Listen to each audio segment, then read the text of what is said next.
welcome all of you, the whole world, to come and celebrate, enjoy not only the Enlightenment ecosystem, the beauty of how it is getting revived.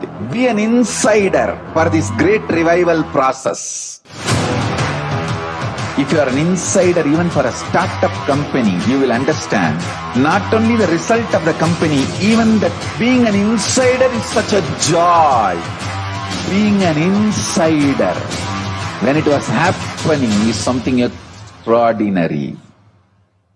So, I welcome all of you to come and be part of an insider of this revival of KAILASA, the Enlightenment ecosystem, sovereign order of KAILASA, KAILASA nation itself. I request and welcome, invite all of you to become e-Kailasian, get your free e-passport and make billions receive this free e-passport.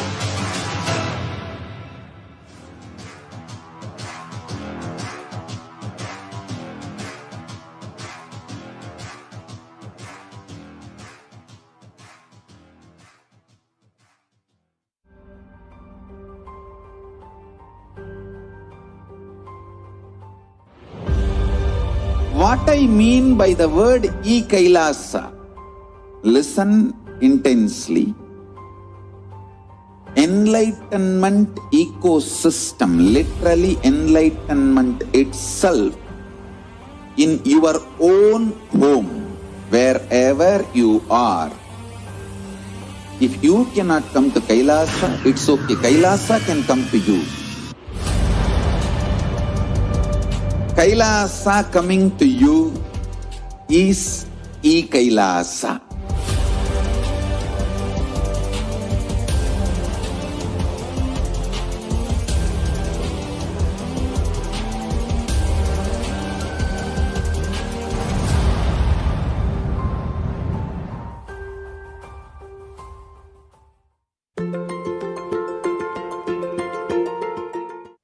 Nithyananda, welcome back. Now we'll be continuing with our introduction into the lifestyle of KAILASA. Today we'll be looking at the Hindu food sciences, the science of how best taste can be leading to health, how through Paramashivam, Mahaparamashivoham, we can awaken our ultimate possibility, ultimate consciousness. Yesterday, we had a look at Paramashiva's economic principles, which has three main components. Wherever things do not reduce by sharing, such as knowledge and education, it has to be given free. For survival needs, the services that need to be done every day, the survival needs like food, medicine, etc., Bhagwan Paramashiva, the primordial cosmic Hindu divinity, allows charity and bartering. Charity and bartering is recommended for survival needs such as food and medicine, and only for things that are long-term such as construction, building and infrastructure work, Bhagwan Paramashiva allows currency transaction.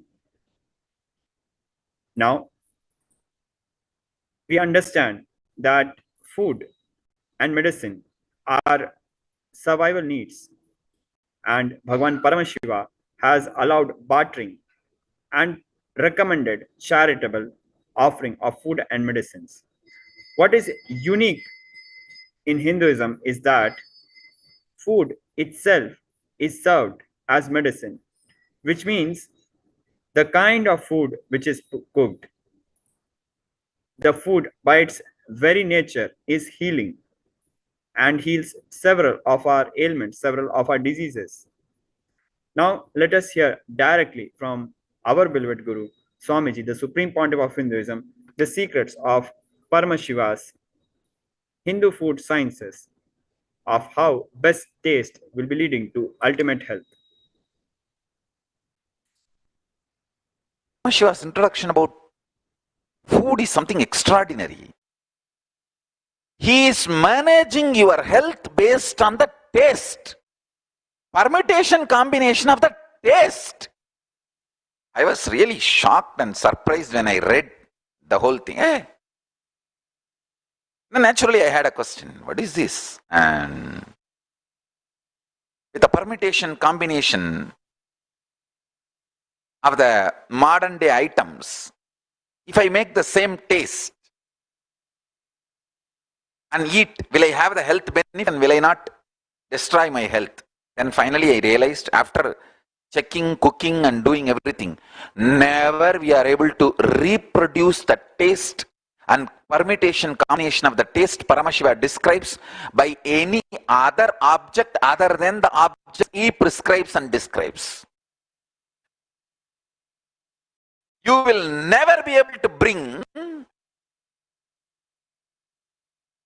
the sweetness Paramashiva describes by adding madhu, honey, by any other sweetener.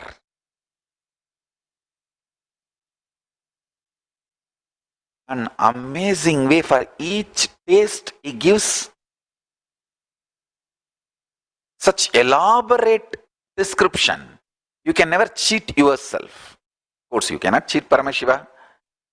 If you try to play games, whom you are cheating? You are not cheating Paramashiva, you are cheating yourself. Forget about it.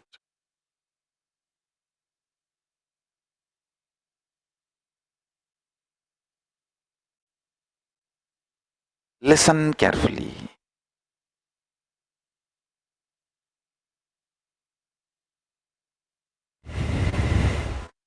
The Bhaga Shastra,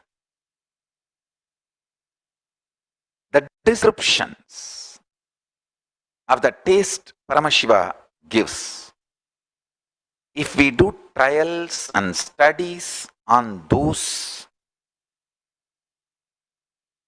you will understand extraordinary principles. And I should say, if we conduct trials and studies on this diet, whole world will wake up to the truth of agamic diet, and just by food you will be healthy. It will not be like food is sold cheap to make you sick and money is earned, profit is earned when you are sick.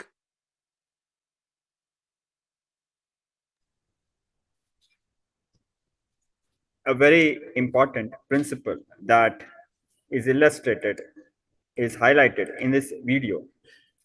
We must understand two aspects unique about the Hindu economy versus the modern day economy.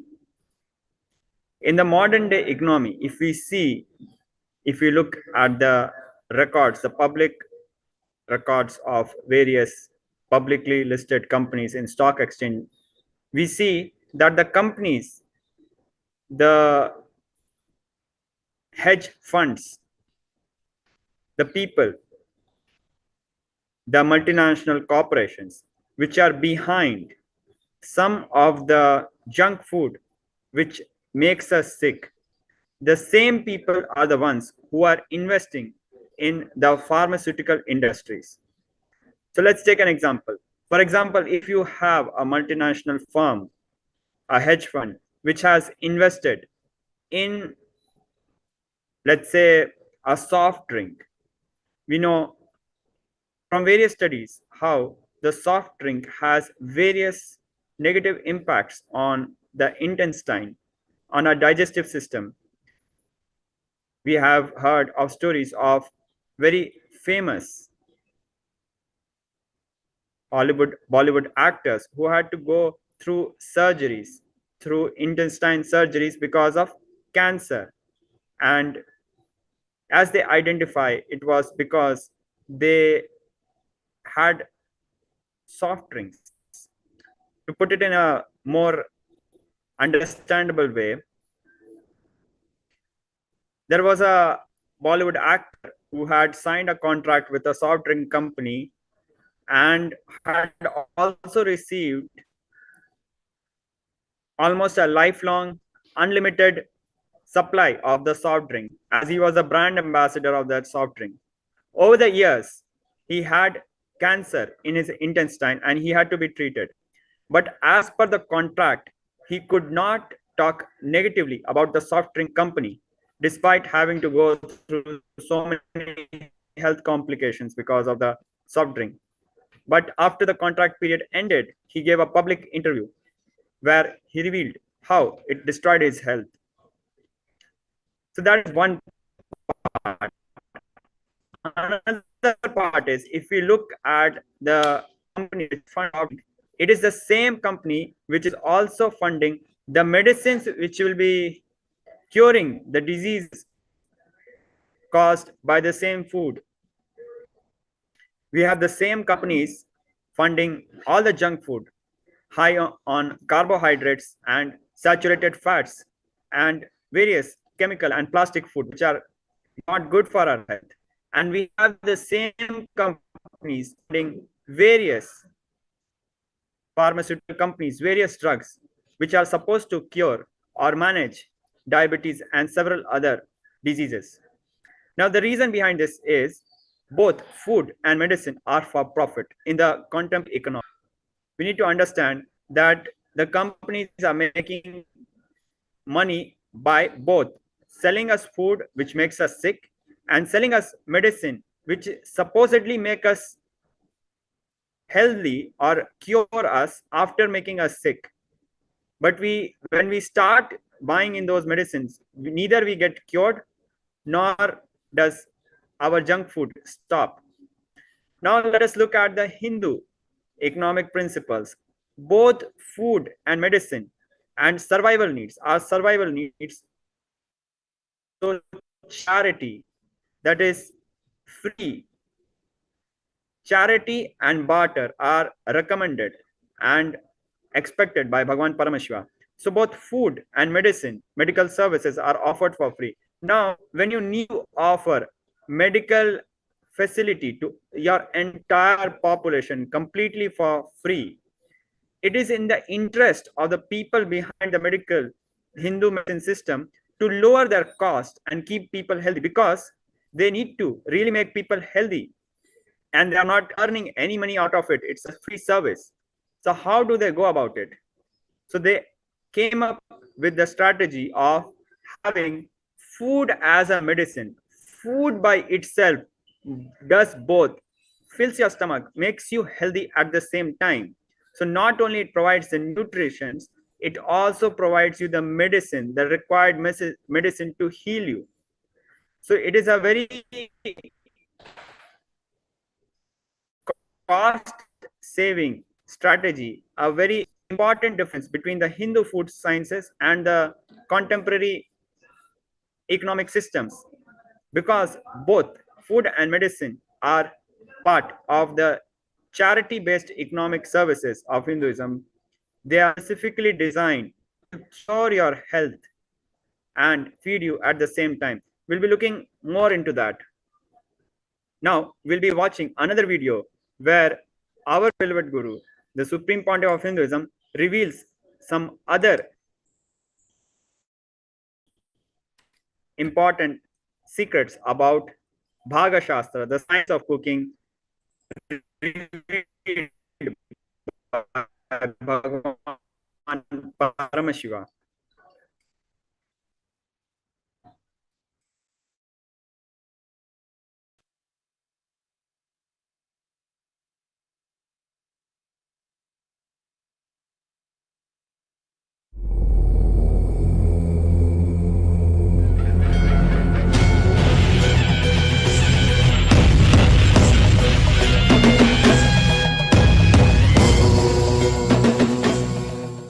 I am trying my best to.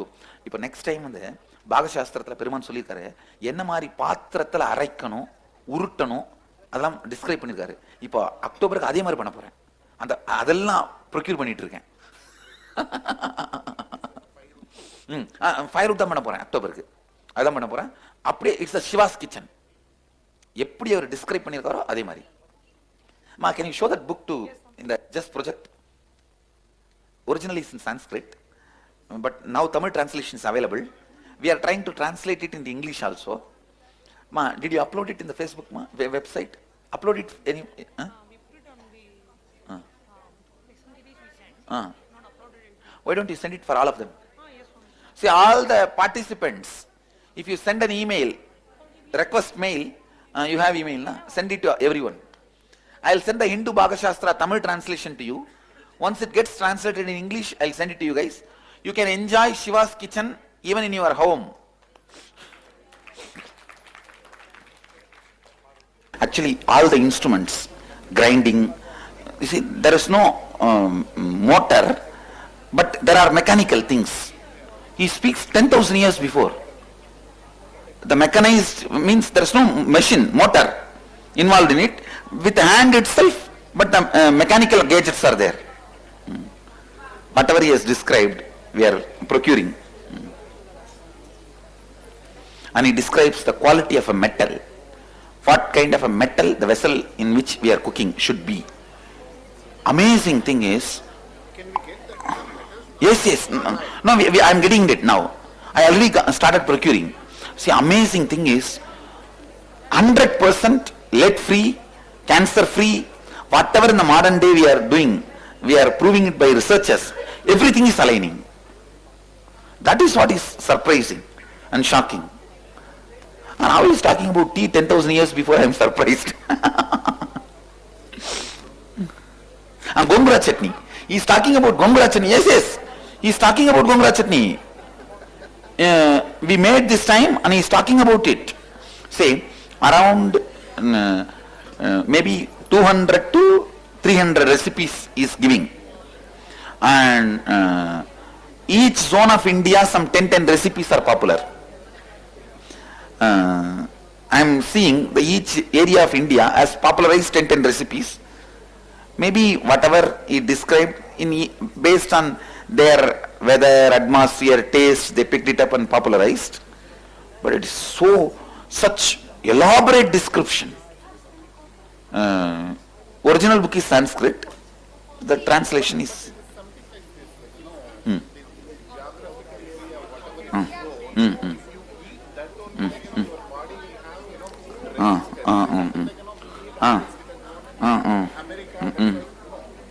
Actually, Mahadeva talks about this also in 2 verses in the Bhaga Shastra.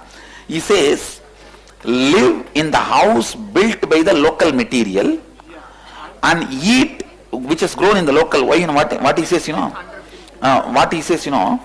whatever your body doesn't have, the land you are walking knows, it will produce that for you and fill the gap. He is telling it in a mystical way. He says that is the way nature responds to you. So, Swami, that's a 1 mile diet. So, whatever you eat. He doesn't say about 1 mile. He says in that area, in that vicinity, in that area. He doesn't give any specific mile. No transportation, no frozen food ingredient. Maybe that's what he means. No, there's a logic. Like, whatever is grown in the hilly area, like, it need not be. And he says even the house built in the material where in your zone. In that zone, whatever is available, with that build the house and live there. Shoma, you are not showing. Kamipa. Lot of these are preserved, protected by Chettiar community.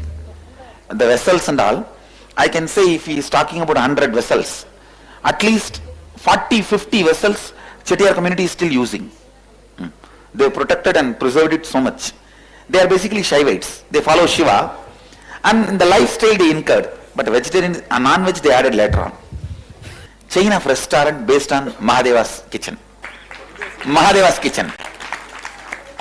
Just even name I wanted to give it as Mahadeva's kitchen.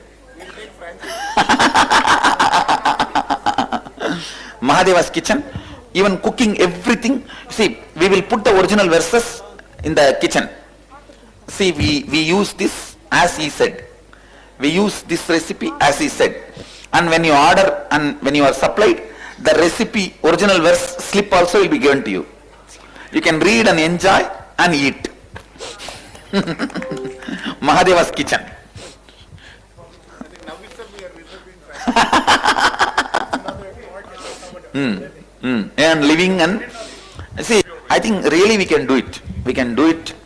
Reached out to people. See, I am not looking at this for money. I am looking at this to spread Vedic tradition. Through food is the best way to spread. See, about all this Mahadeva is talking, including the dimension, specification, everything. Mandita Swami, can you go to the next page also? About all this is talking.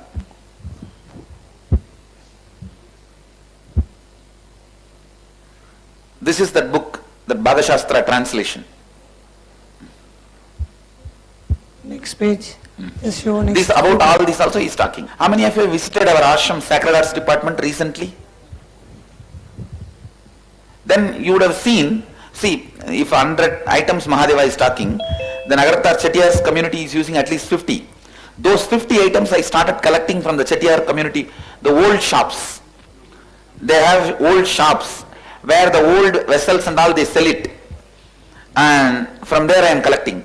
I have collected a large quantity to distribute it to all our temples, ashrams, because I am going to make all our ashram temples as Mahadeva's kitchen, but free serving. Mahadeva's kitchen, free. But it will be nice if we make a restaurant chains, Mahadeva's kitchen, and the same type of entrance. We will put nice this Kavi Om. And we will take over all those chains and put the M upside down, Trishul, it becomes.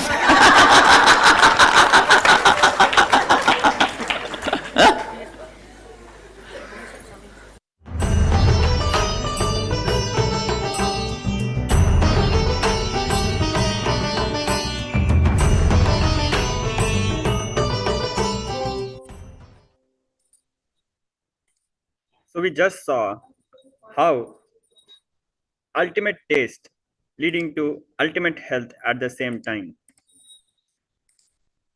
We heard about Mahadeva's kitchen. There are two aspects that we saw in Mahadeva's kitchen.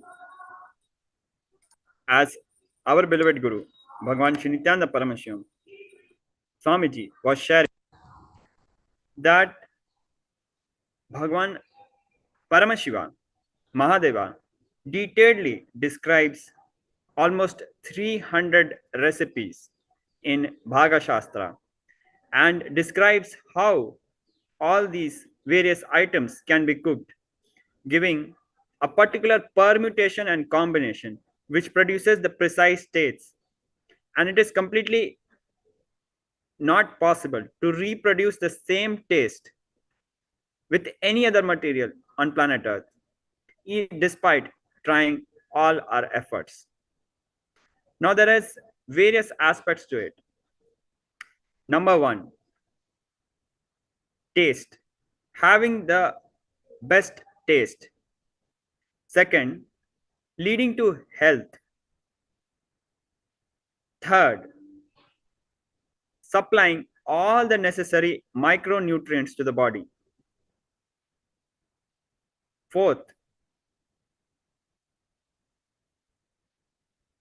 all this has been time tested over thousands of years and has been helping people, the indigenous Hindu people throughout ages, to stay healthy. Looking at a particular example, Bhagwan Paramashiva describes the precise vessel to cook various foods and the kind of fuel which should be used to cook that particular food. For example, the food can be cooked using, in a modern contemporary setting, with gas, liquefied petroleum gas. Or if you want to go as per the Shastras, it can be cooked using wood, charcoal, or the cow dung. People might be surprised, how can food be cooked on cow dung? Cow dung, after being dried, can be burned. The smoke of cow dung gives a particular aroma to the food, it makes the food extremely tasty. Many of us will be shocked, but food cooked on cow dung is something very extremely indigenous Hindu characteristics of cooking traditional food, which is highly sought after by people who know about this. In fact, from all over the world, people come to specific temples, to specific regions where offerings are cooked traditionally. They are extremely tasty, and the taste and the micronutrients are extremely micromanaged. For example, there was a study done by CSIR, one of the scientific research laboratories of Government of India, on various cooking vessels such as stainless steel, aluminium, copper, and earthen pots. The experiments done through it, it was realized that food cooked in earthen pots had the least loss of micronutrients. Although the duration might be slightly longer for cooking, but the loss in micronutrients is least when the food is cooked in earthen pots. And another very unique aspect is different kind of muds have different kind of vessels with different kind of properties which are suitable for different kind of foods, which will protect and preserve different kind of micronutrients. So Mahadeva has also described what kind of vessel should be used for cooking what kind of food.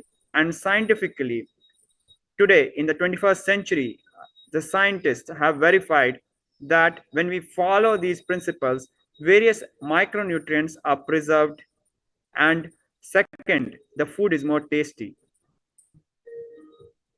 Now we can get a pressure cooker which will cook the material faster, the food faster, but there are their own disadvantages of fast food. This is one side of Mahadeva's vision for a healthy, enlightened civilization, health through food. Another aspect of this is really serving the people, feeding a massive number of people. Now, let us look at some of the unique aspects of Hinduism, particularly in food. We have seen this example a couple of times, and we'll be looking at this again.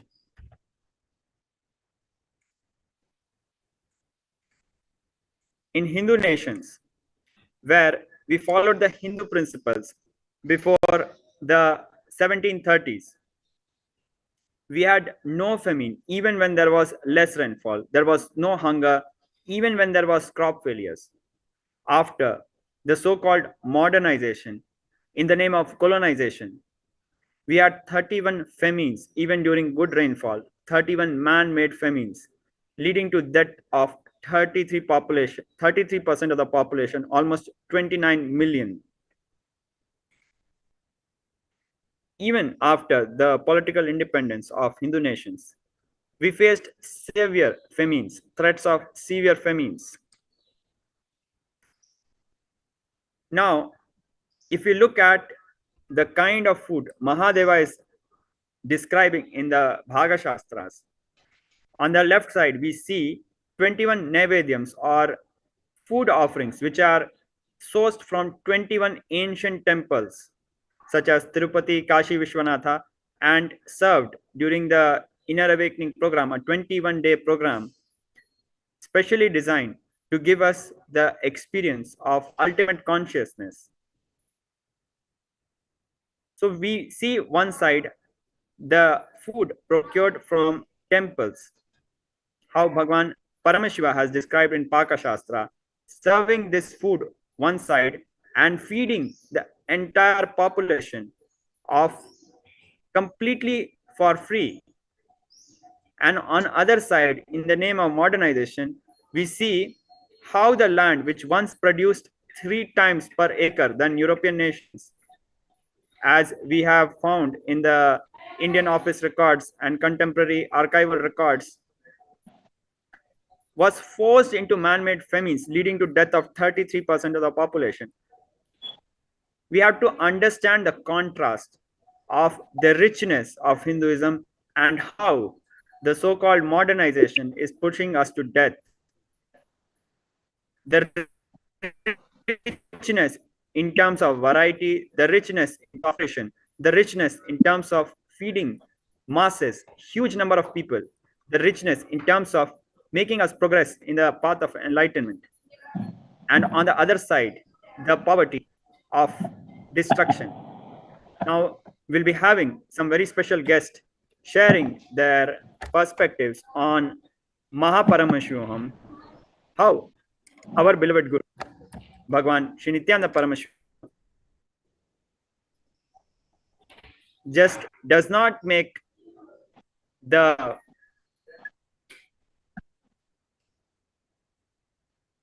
life possible by bringing the best principles of life, but also makes it pleasant. In other words, not just giving us the right, but we see the option where we have to select between the right and the pleasant. Not only the right thing is made a part of our lifestyle, our experience of choosing the right over pleasant is actually made pleasant, where in the most user-friendly way, we are given the ultimate experience of super consciousness, just as how Bhagwan Paramashiva gives us medicine through food, which is extremely tasty. In the same way, our beloved Guru, the Supreme Pontiff of Hinduism, gives us the best and the best of Hinduism and enlightenment in the most user-friendly and easiest way. We'll be having Srinitya Gyanatmananda and Srinitya joining us and sharing their perspective on Mahaparamashivoham. We'll be back. Thank you.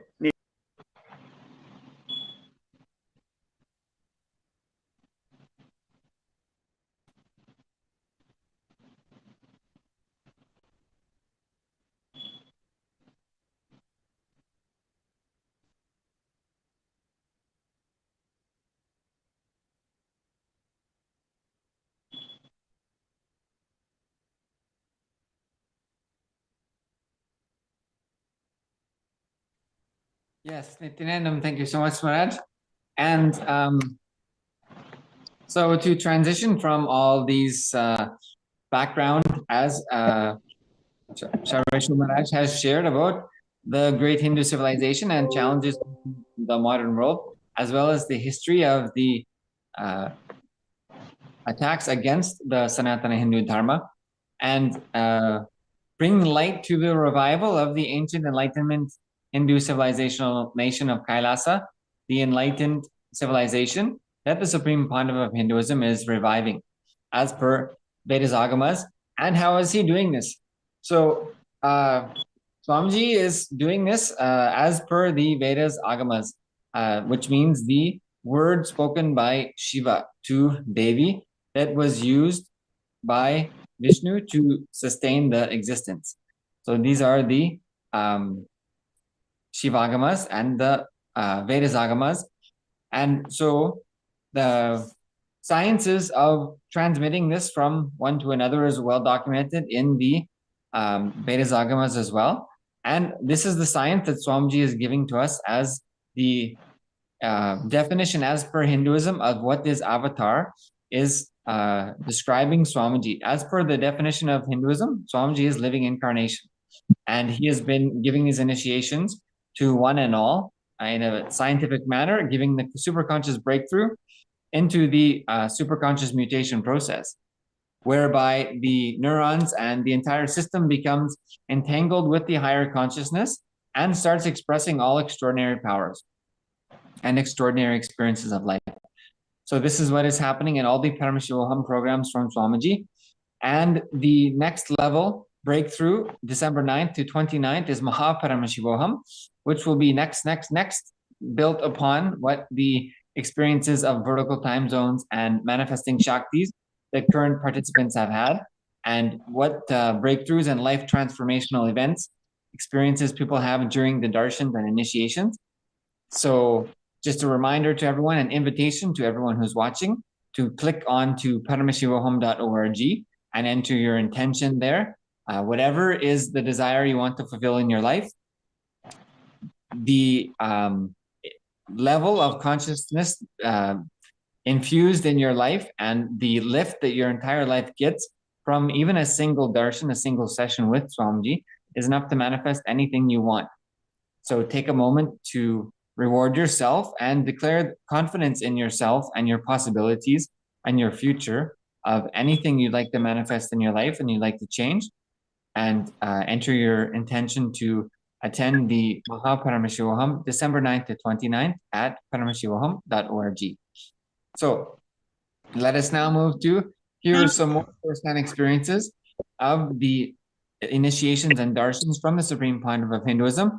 I'd like to welcome Sri Nithyananda. Thank you so much, Aya, for joining us today. If you would just share, maybe just briefly introduce yourself, please. Thank you so much. Sure. So I have been connected with Swamiji, Bhagwan Sri Nithyananda Paramashivam, since 2009.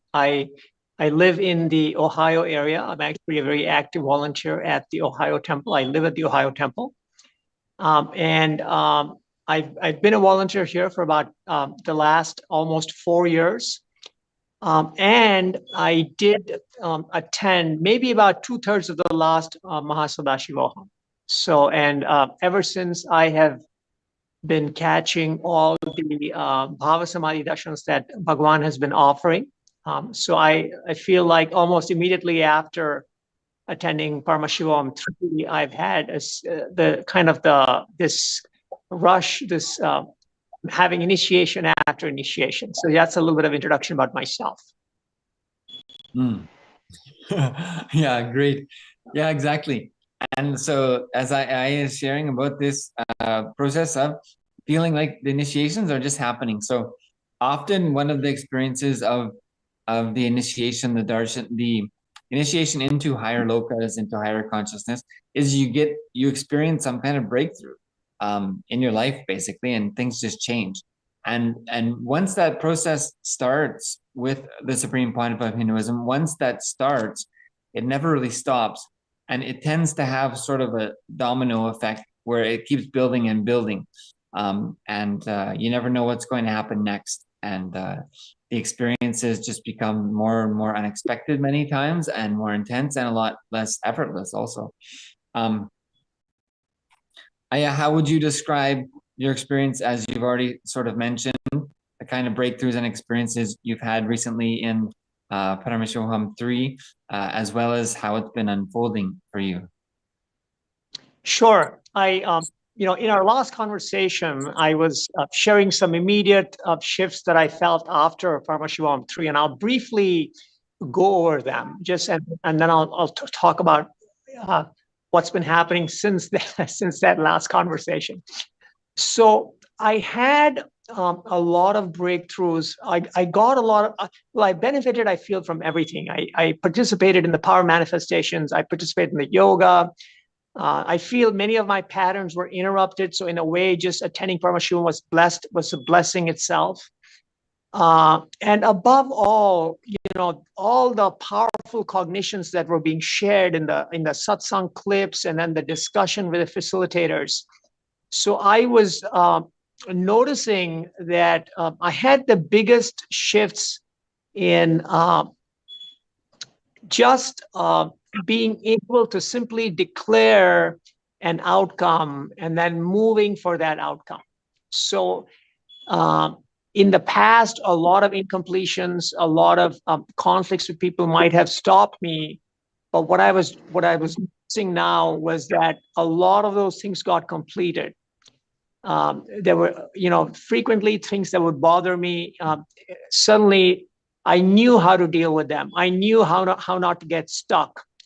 And so I really, at a certain level, I would say the Ishvaratva started to manifest in me.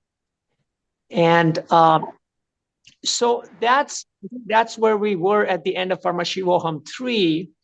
And now, as I observe what's happening, that process is continuing. But I'm also noticing many other things. So one of the things that I'm noticing is there's so much auspiciousness that's landing. The opportunities are opening up for me. Different people who either in the past were not in sort of my frame of reference are now connecting with me. And so just that mangalatva, that auspiciousness is landing. So that's a very beautiful after effect of all these powerful initiations. The other thing I'm noticing is that there's really less and less of situations that are bothering me. It's just a question. Oh, is this bothering me? Like, how can I deal with this and still keep moving forward? And so what I'm noticing is I'm not taking things personally. I just let it slide off my back, and it doesn't affect my reaction to the people. Typically I might have found some people to be frustrating or challenging. I'm friendly all the time. And as a result of that, miracles are happening. Or in the past, people may have acted a certain way. They're now kind of making way. They want, they're looking out for me. And so I'm just seeing a huge shift in both how I'm showing up and also how the world is responding to my presence and the energy and my intention. Srignan, okay, great to see you. Yeah, exactly. There's something more than what we know. There's something more going on than what we think. And we always think that I'm running my life and the decisions I make is sort of what's making things happen in my life, and it's my will and my desire that's keeping my life together. But like you mentioned, basically one of the impacts that the initiation from Swamiji has is, basically cleaning out a lot of garbage from inside and freeing up a lot of space and a lot of intelligence and awakening a lot of Kundalini or life energy in our life. And so when there's less trash and less blockage and more energy, things just happen.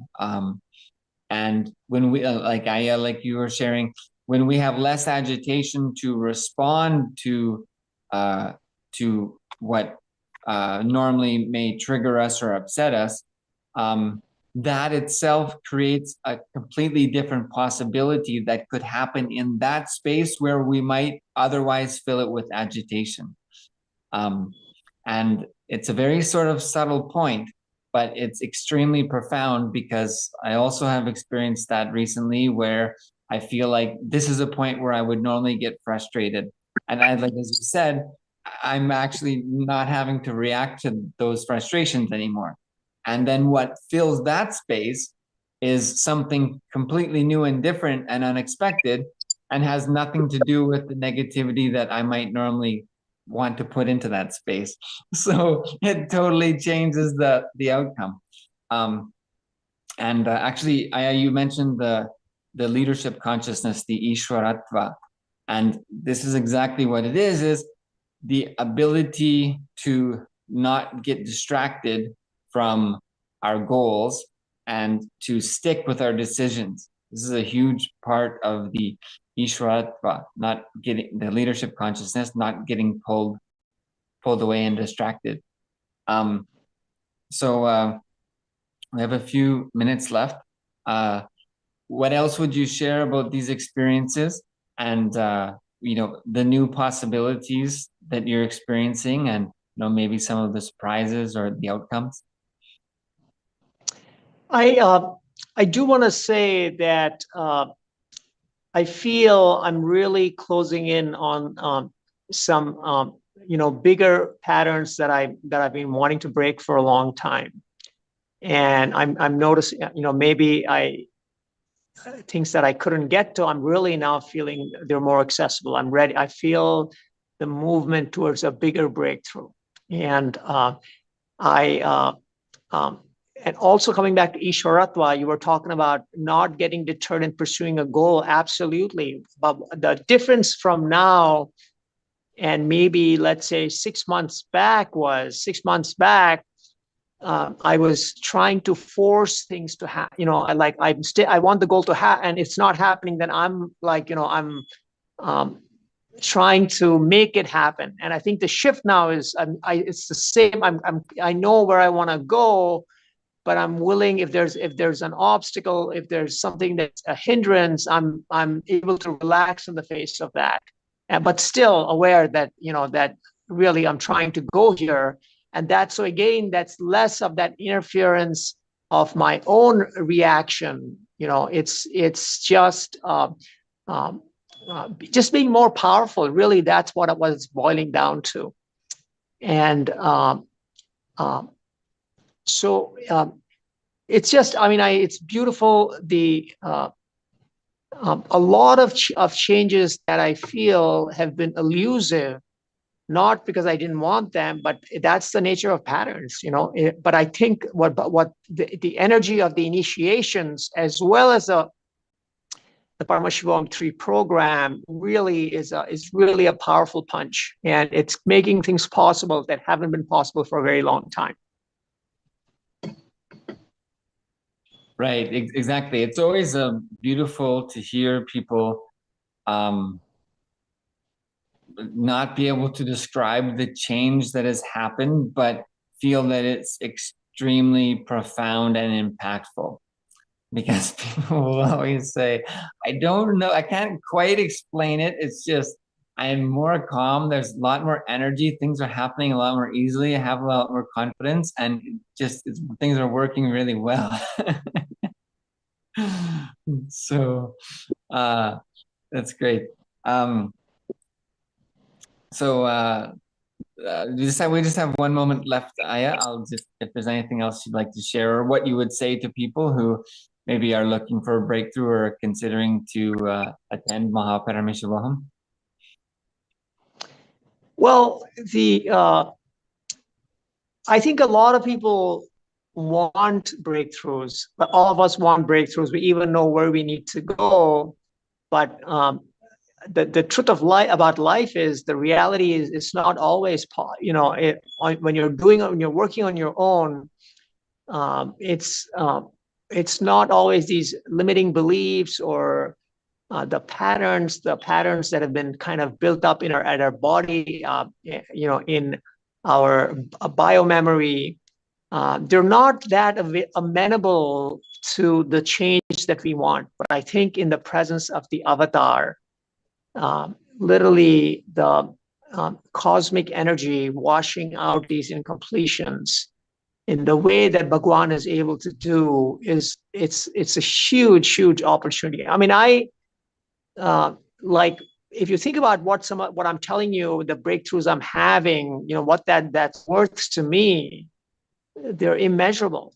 The value of that, these are the things that I knew I kind of wanted, but couldn't quite figure out, why exactly. And you kind of get used to a certain way of operating, a certain way the world responds to you, but it's a new feeling to continue to be in forward movement, in the direction you're wanting to go to, and seeing these things, unfold and open up.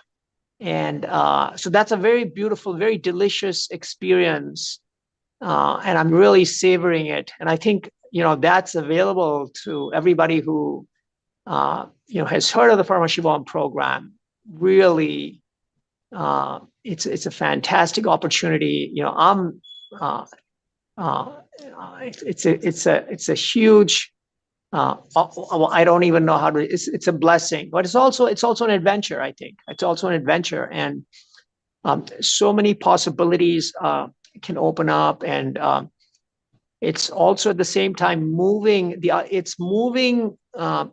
it's moving towards your purpose. I mean, the energy that Bhagwan's unleashing, it's what I've always noticed. It takes you to your purpose. It makes that. I mean, how valuable is that? You know, sometimes we are not entirely clear what the purpose is, and then this, it's like the universe is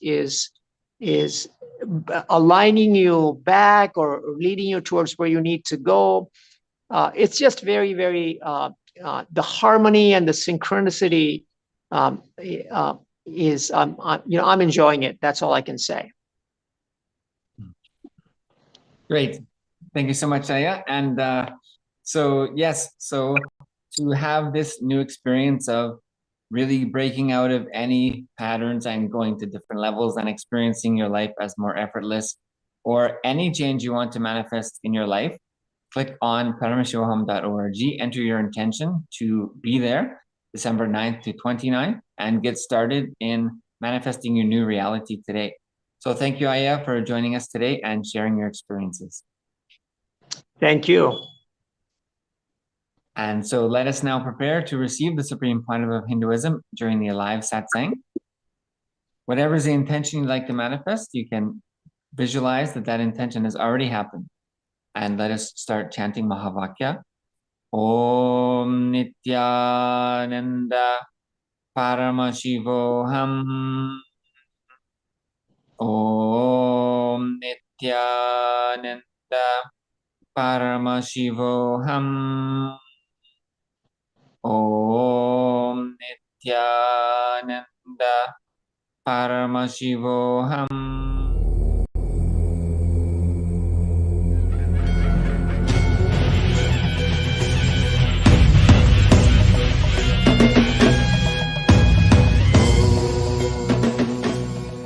नित्यानन्देश्वर परमशिवसमारम्भाम् नित्यानन्देश्वरि पराशक्तिमध्यमाम् अस्मदाचार्यपर्यन्ताम् वन्दे गुरुपरम्पराम्.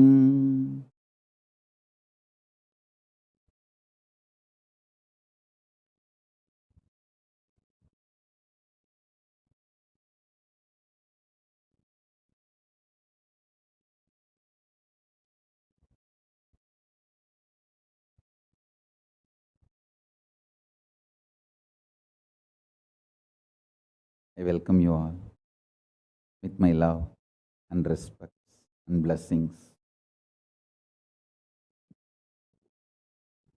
I welcome all the devotees, disciples, Sarvanyapita Yajamans, Kartas, Kotari, Tanedar, visitors, viewers, ministers, ambassadors, diplomats, everyone sitting with us with my love and blessings.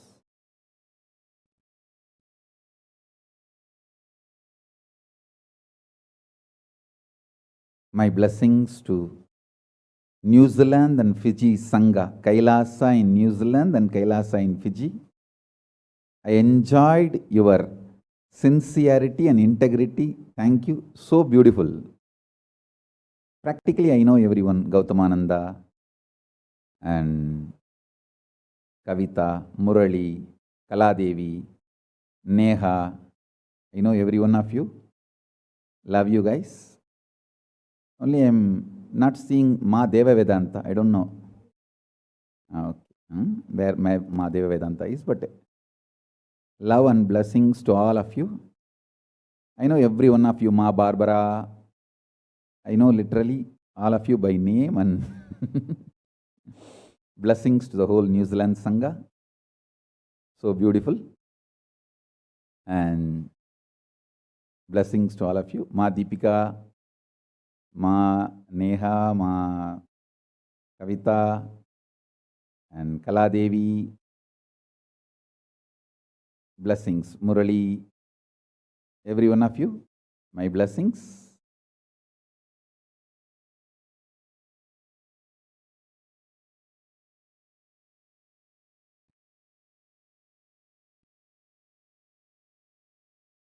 Let's enter into today's satsang.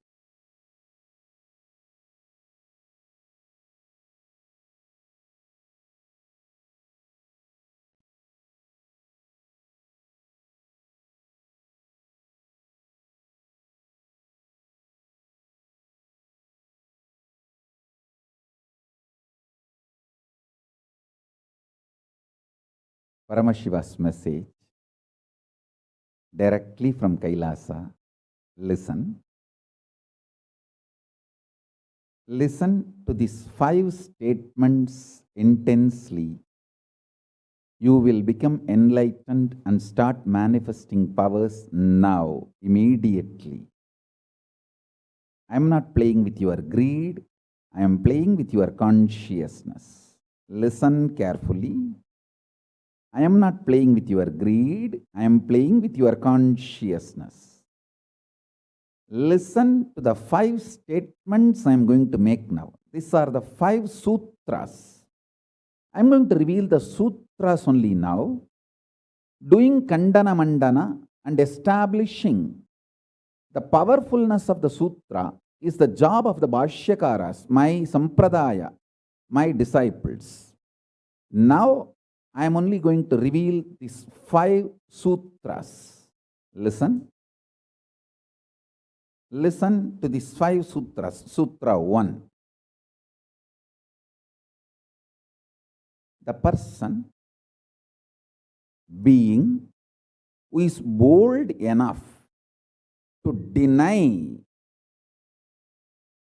existence of suffering and pain in your life, even if your mind brainwashes you and forces you to believe that suffering exists, in front of that mind, if you boldly stand and terrorize that mind by your powerful way of denying the existence of suffering, you become the space for Mahakala Bhairava and no karma touches you.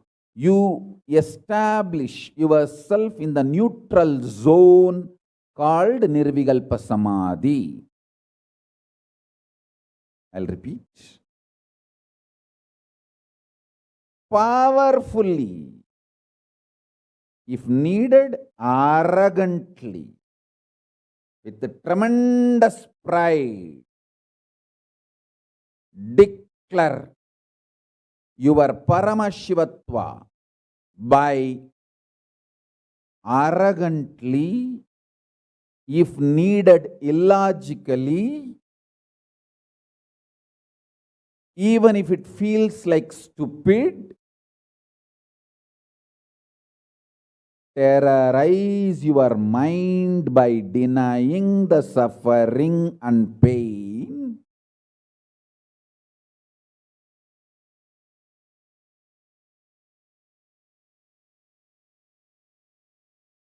Just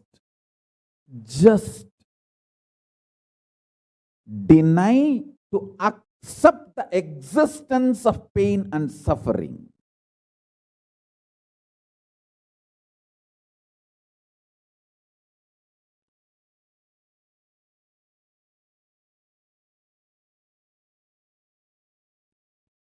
Do not look for solution. Do not look for compromised understanding. Do not look for quick relief. Do not look for alternative methods. Do not look for solution. Be powerful. Needed, even be arrogant or irrational, illogical, stupid. Anything is okay. Just deny the existence of suffering and pain.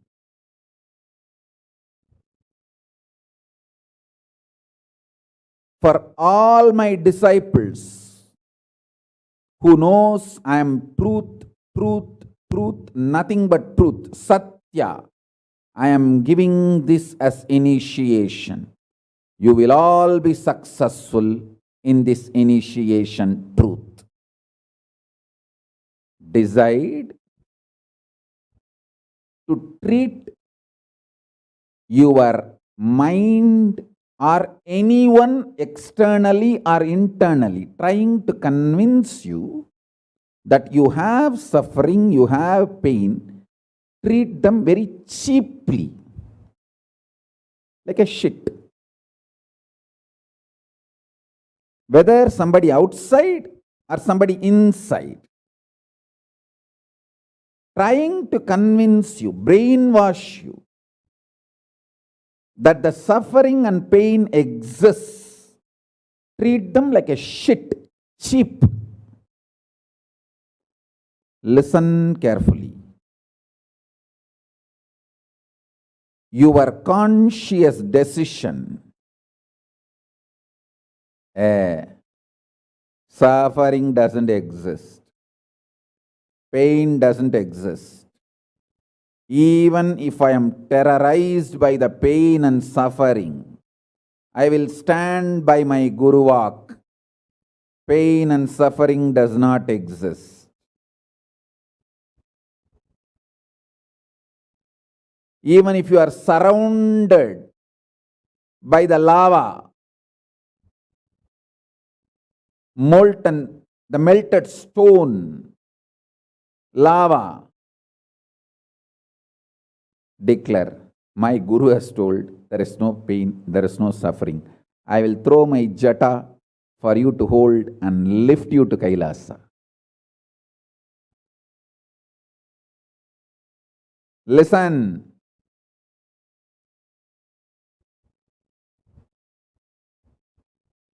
Demonstrate your powerfulness, even if it looks like arrogance, in front of delusion which is trying to brainwash you. You have suffering, you have pain. Listen carefully.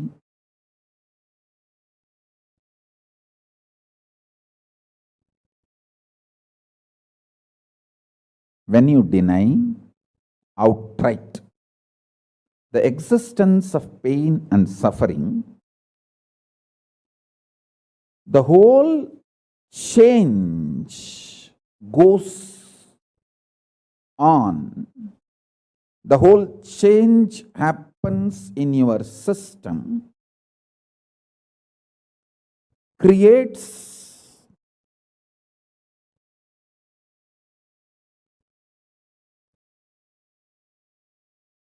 space for Paramashiva.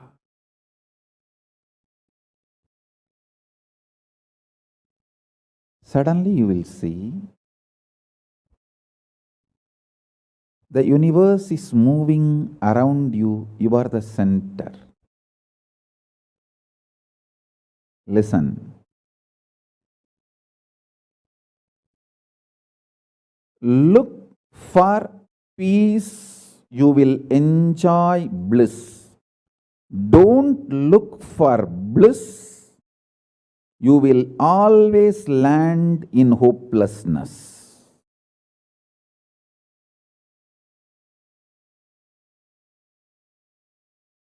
Understand this first sutra.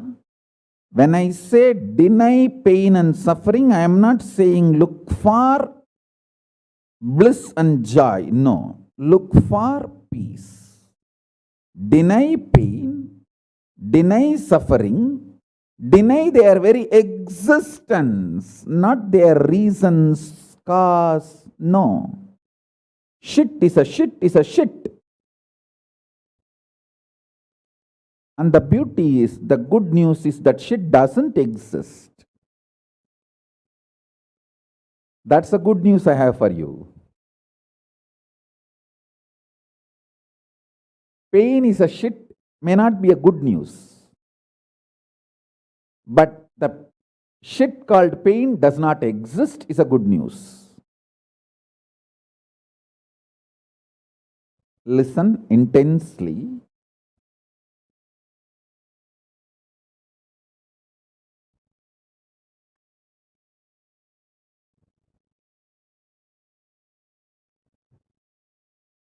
This one sutra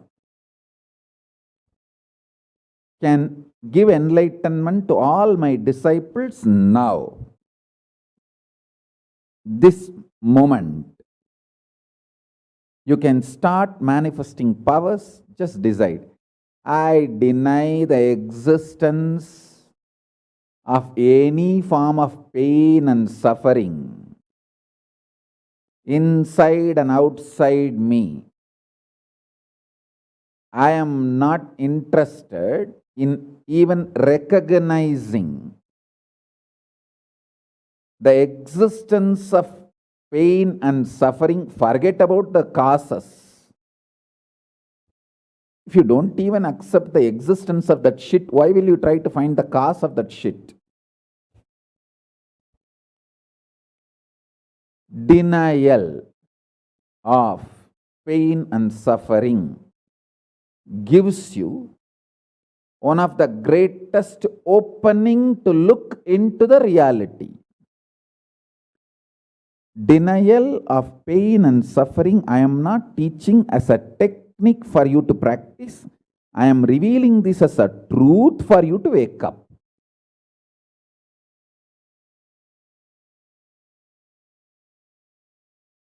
Being my disciple, you don't have a right to suffer or have pain.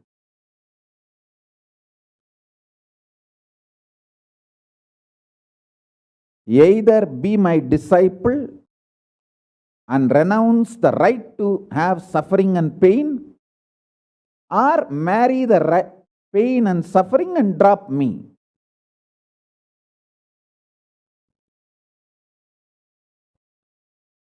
Decision to deny the pain and suffering and its very existence in any form is the pure neutral space, Nirvikalpa Samadhi in you. It does not come by practice, it comes by decision. It comes by decision, not by any practice. Decide. Enough. I went through this rut of pain, believing that pain and suffering exists, and then trying to find the cause, and then trying to find the solution. By the time I find the solution, I realize the solution is not working, and by the time I find that solution is not working, I am more frustrated, and with the more frustration, I find more pain and suffering. The moment you accept the existence of pain and suffering, you put your leg on the sarukupparai, slippery rock of delusion. After that, nobody can save you.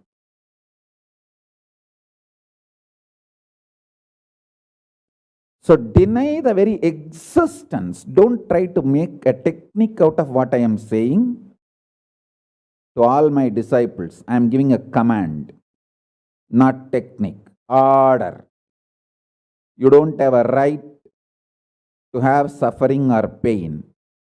By becoming my disciple, you have committed your life, your inner space to me, and you don't have a right to have pain or suffering. Listen carefully.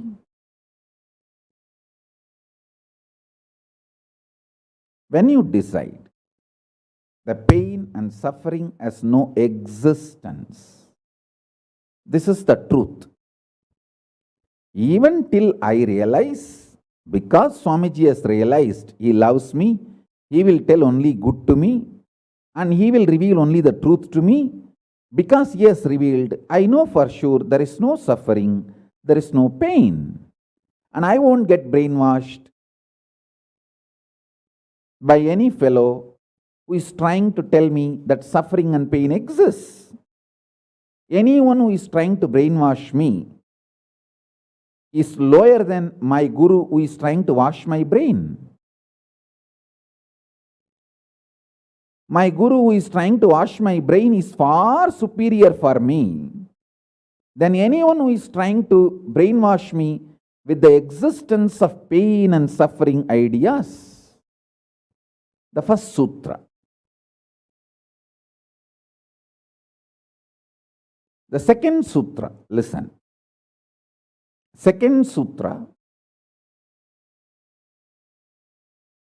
your mind reflects on your brain, and your brain is given a special power to rejuvenate itself in 1 year.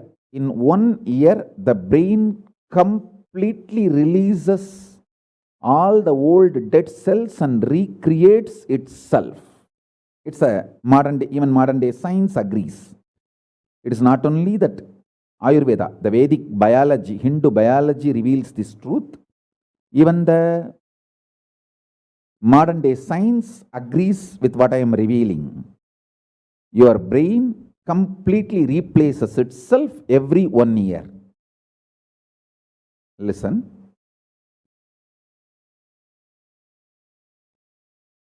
When your brain replaces itself, replenishes itself, recreates itself, it can either expand its possibility to radiate Paramashiva, or it can shrink its ability to radiate Paramashiva.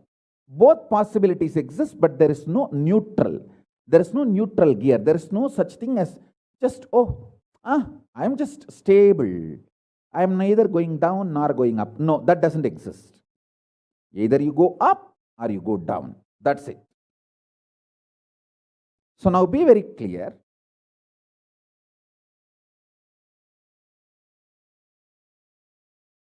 If you decide the truth today, I am declaring this first sutra very arrogantly. Have pride. You have Paramashiva as Guru. You have Paramashiva directly teaching you and initiating you. And you don't even need to practice what I am teaching. If you have the arrogance, Paramashiva is your Guru, you simply know what I am revealing is the truth and you just start living.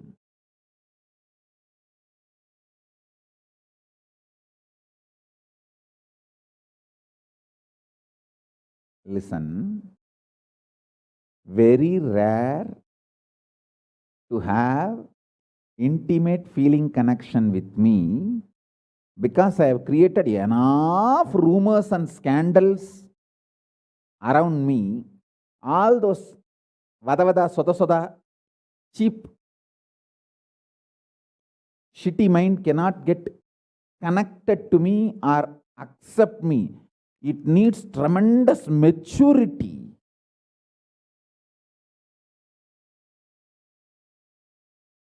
Even to feel this fellow is talking the truth. Even if you feel this guy is telling the truth and this guy seems to be loving me, be very clear, you are a matured guy. You think all these rumors and scandals which are getting created around me is not under my control? That's the way I cheat human beings.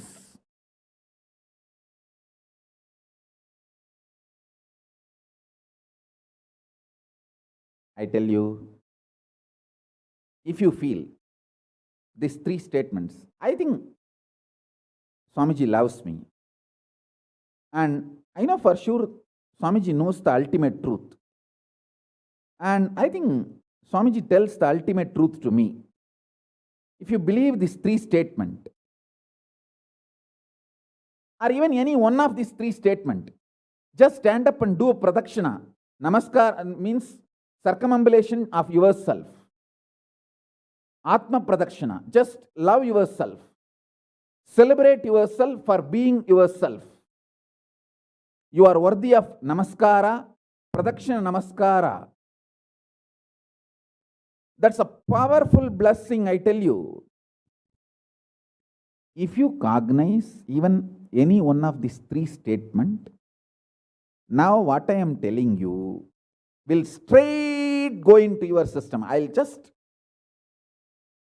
nail it straight on your brain. Hey, decide, be arrogant. I am disciple of Nithyananda.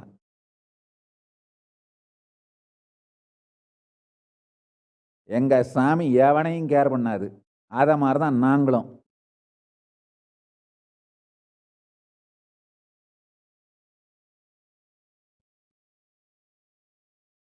With this clarity, deny the existence of all kinds, types, dimensions of pain and suffering.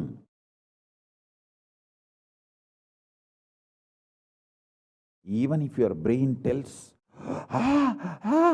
even if your mind tells, you are sinking in the ocean, the lava is surrounding you, burning your skin.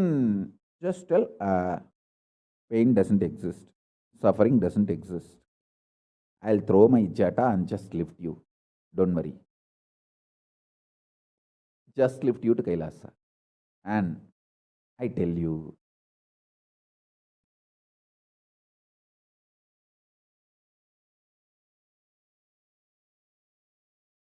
death is not end. Mental breakdown is the greatest loss in the life. Not death. Be very clear. Death is not end of the life. It's not full stop. It's just a comma. The greatest loss in life is collapsing from powerful cognition, not death.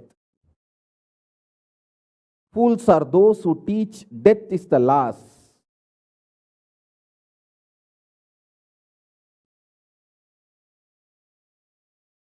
Collapsing from powerful cognition is the greatest loss.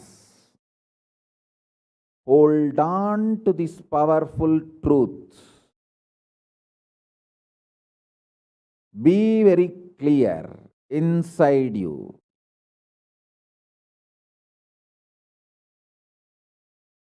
Powerfully deny the existence of suffering and pain. This is the truth. This is the truth. This is the truth. When you decide with this clarity and truth, the brain which gets rebuilt, newly built, gets rejuvenated, will just expand and reflect the pure cosmos.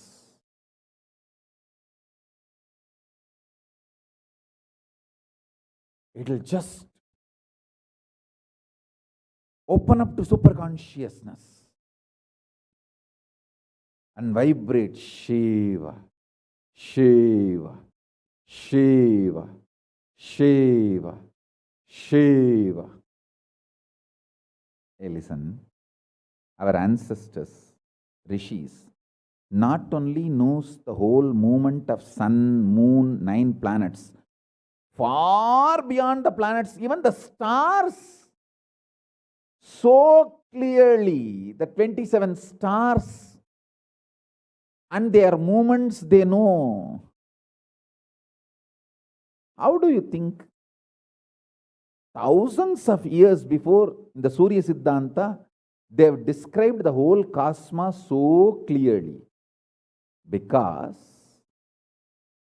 their brain was able to manifest, reflect the pure cosmos. Their consciousness was so peaceful in Shanti, established in Shanti. Careful, listen carefully. Deny the existence of pain and suffering And don't look for joy, bliss, excitement. Look for peace, shanti. You will get it. You will get it. You will get it. When you look for shanti, not only you will start enjoying the juice shanti inside you, that juice makes you a matured being, consciously matured being. And that maturity creates intense excitement, energy, bliss, joy as a side effect. Don't look for the side effect. So listen carefully. The first sutra: deny the existence of all pain and suffering, all dimensions and aspects of pain and suffering. Even if you are getting drowned in the ocean, just tell yourself, Swamiji said there is no pain or suffering. Come what may, let's see. But there is no pain or suffering. Be very clear. You won't have death. Death is not end.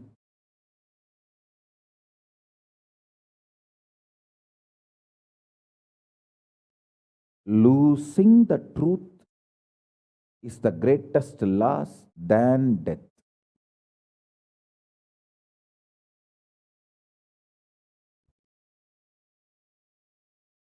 Society has brainwashed you too much. Society has brainwashed you too much by giving the multiple layered lies. Listen. This multiple layered lies catch your attention.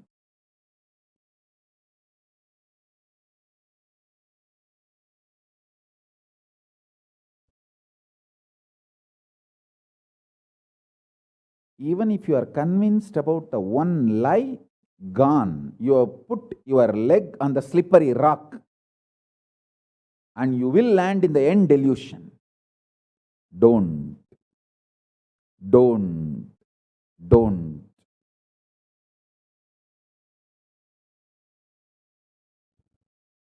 Deny the fundamental, foundational brainwashing technique used by society, deluded society on you about the existence of pain and suffering. Listen, it is not okay to be normal with absolutely sick social conditioning. Don't try to be normal with the sick social conditioning.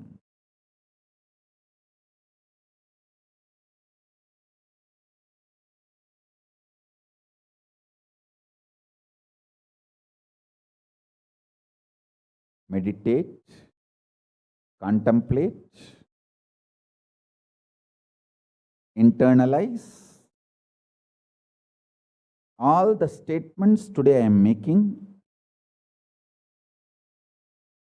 The first statement is about the truth, denial of all the brainwashing done to you about the pain and suffering.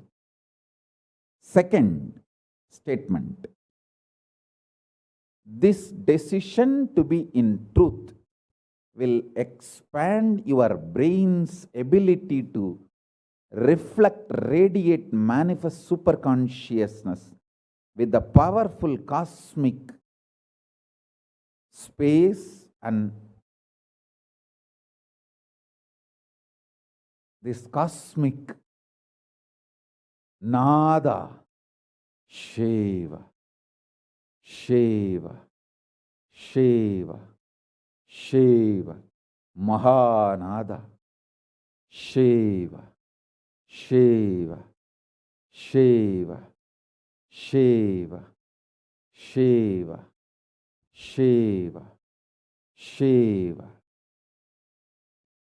When your brain develops the capacity to reflect and radiate the cosmos in the pure conscious form, your mind can never take possession of your brain and brainwash you to believe into anything called pain and suffering. This is the greatest liberation. This is the greatest liberation. Now, third statement. Listen to this third statement.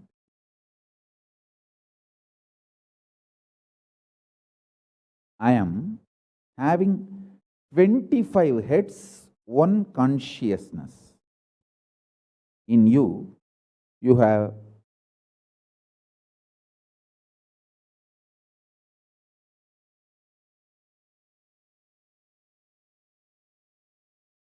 broken yourself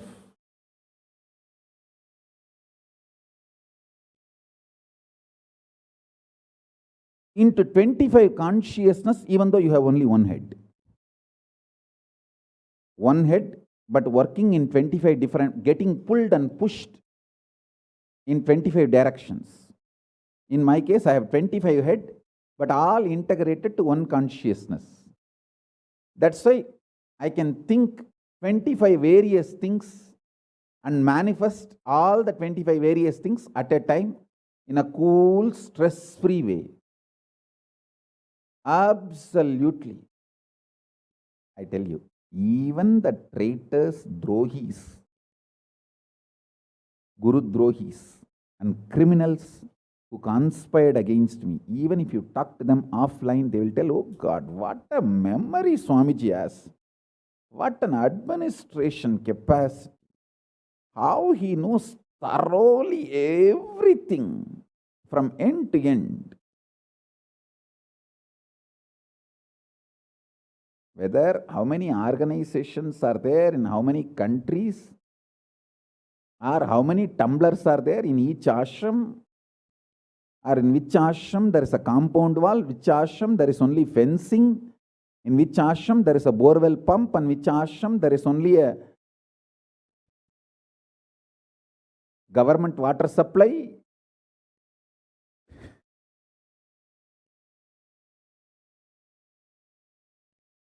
Even the people who hate me, who cherish enmity towards me, who are Guru Drohis, even those Drohis, traitors, can't deny my ability to digest information and continue to function without losing the focus or getting distracted. Understand? That is because 25 heads, one consciousness. In your case, one head, conscious is broken 25 ways. One side, your hunger is pulling you in one direction. Another side, your lust is pulling you in another direction. Another side, your fear is pulling you in another direction. Another side, your insecurities are pulling you in another direction. This 25. That is why I am saying, deny the existence of all these so-called ideas of suffering and delusion outright. Don't even put the leg on the slippery rock. You may ask, oh, if I deny the pain and suffering, how will I live a practical life? Only after you deny the existence of pain and suffering, the practical life positive approach will start flowering in you. Till then, what you know is life negative. Nothing called life happened to you till you decide to learn, open up to the truth that there is no suffering, there is no pain. Till then, what you know is all cheap life negative game, slow suicide.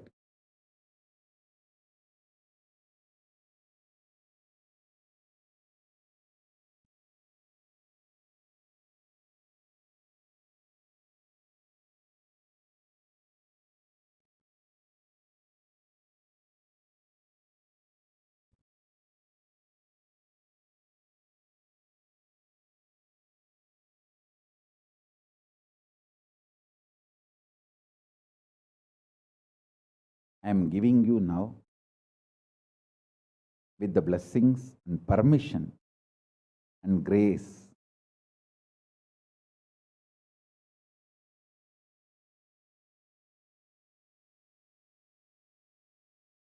of Paramashiva, the very own powerful space of Paramashiva to all of you, the very own inner space of Paramashiva, powerfulness to all of you.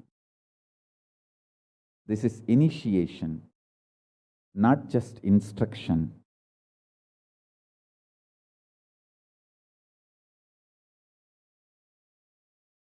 Especially all my disciples. As I said, these three statements. Swamiji tells the truth. And Swamiji knows the ultimate truth. I think Swamiji loves me, so he will not cheat me. He will only tell the truth to me. In these three statements, even if you are able to believe, cognize one statement, you are my disciple. If you believe all three, great. As I said, you should stand up and do Atma Pradakshana for yourself and be proud of yourself. You can do all this for you and demonstrate your own love for you. You are blessed. You are really blessed. Because if you believe in these three statements, any one, your heart will start vibrating with this sacred truth I am declaring and revealing to you.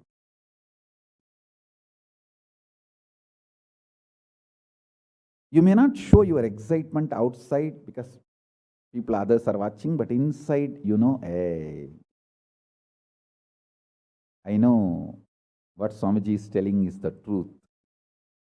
That's me, that's me, that's me. He's talking to me. I think he's watching me directly in the Zoom. That's me. To me, he's talking. Understand?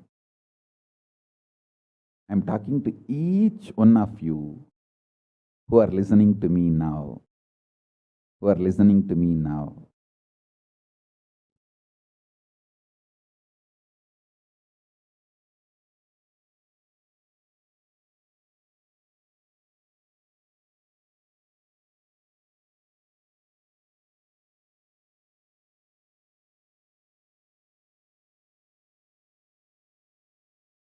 Decide to be with the 25 head, one consciousness. Not one head, 25 consciousness, broken as pieces. No. Your decision to be with 25 head and one consciousness will suddenly make you stress-free. Decide you are Paramashiva. Even if 25 things are going on in your head, you will live as one consciousness. Suddenly you will be stress-free and you will discover the peace inside you. The peace which is in the center of this universe.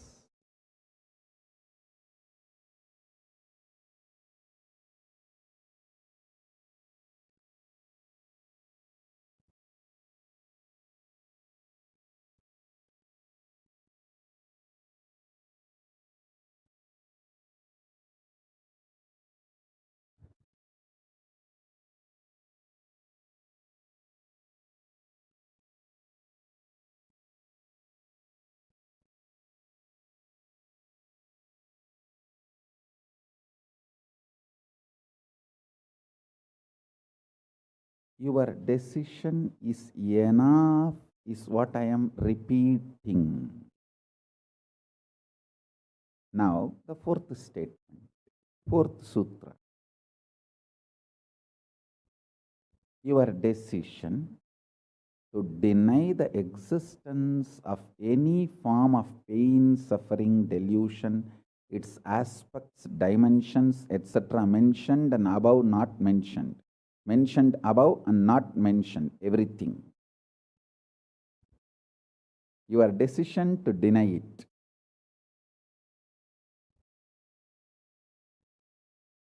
makes such beautiful space in you.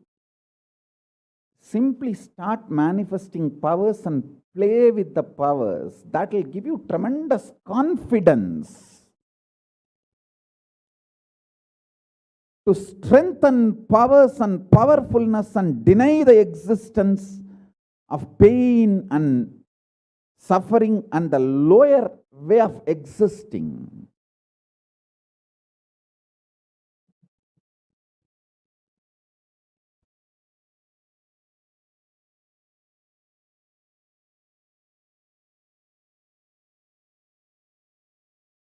This fourth statement,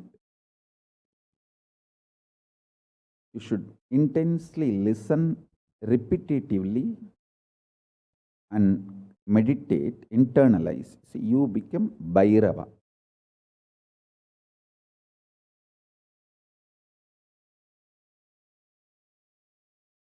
Mahakala Bhairava, Mahabhairava. Mahabhairava does not have karma.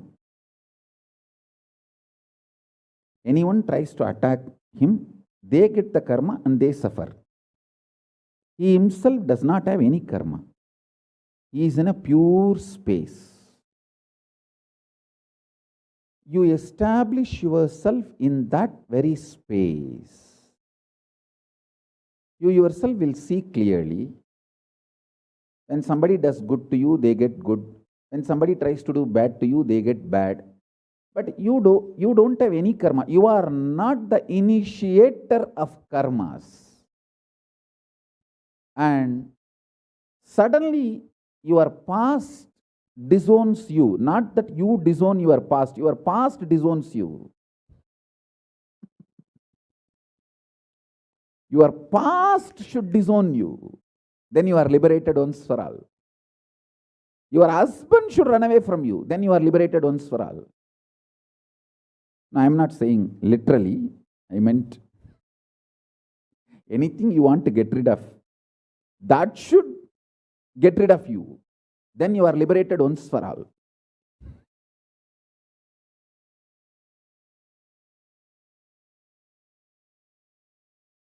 You trying to get rid of your past is a cheap, stupid way. That is not Nithyananda way. Your past should get terrorized and should decide to get rid of you. That is Nithyananda way. That's the royal way of KAILASA, royal way to KAILASA.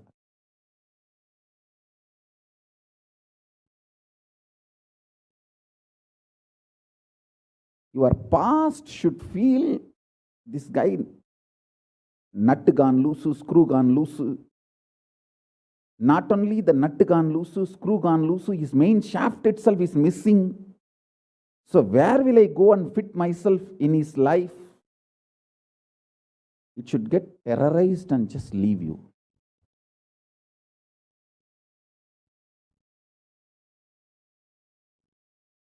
Listen. Take this teaching very sincerely and very seriously. And especially when you have a love for me, it will be very easy. Because, you know, I may sound a little cranky, but I tell the truth as it is.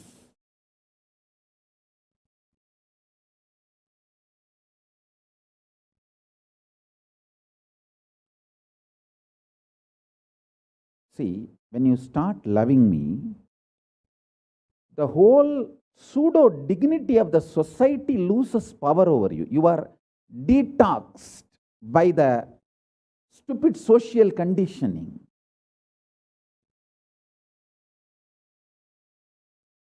You become pure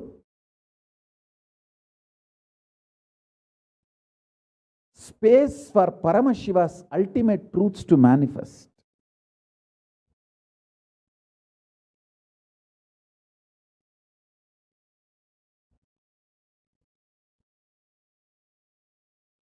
Sit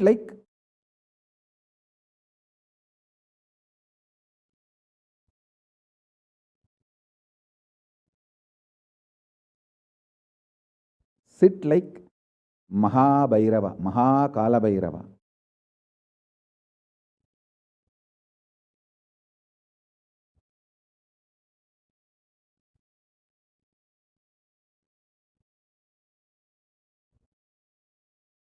I am telling you the truth. You are Mahakala Bhairava. I am not brainwashing you. Actually, if I want to exploit you,